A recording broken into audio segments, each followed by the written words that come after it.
Deuxième jour de colloque consacré au chlordécone. Après les premiers échanges et l'examen du dossier, les scientifiques se sont rendus sur le terrain cet après-midi.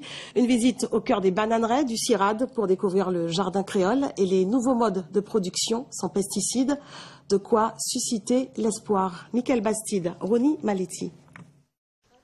Ils sont ingénieurs, chercheurs ou enseignants et tous s'intéressent à la chlordécone. Cet après-midi, ils ont visité la station d'expérimentation du CIRAD où leur a été présenté un modèle d'agroforesterie. Sur une parcelle, on cultive une banane bio grâce à l'association de plusieurs espèces d'arbres.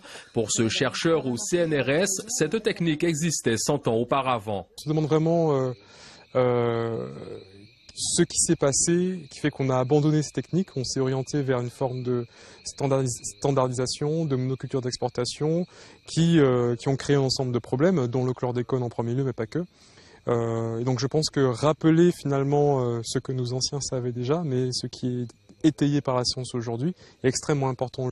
S'affranchir des produits chimiques, c'est possible. Les expériences menées au CIRAD en collaboration avec les agriculteurs vont dans ce sens. C'est ça, l'idée c'est de travailler sur des variétés qui soient plus robustes pour certaines ou tolérantes pour d'autres, et puis d'associer différents services au sein d'une même parcelle, c'est-à-dire d'utiliser les espèces en fonction de services intéressants que chacun pourrait apporter, et en associant des arbres qui sont des légumineuses et qui captent l'azote du sol et qui peuvent servir pour la fertilisation de la parcelle, de les associer à des espèces productives comme le bananier ou le cacaoyer.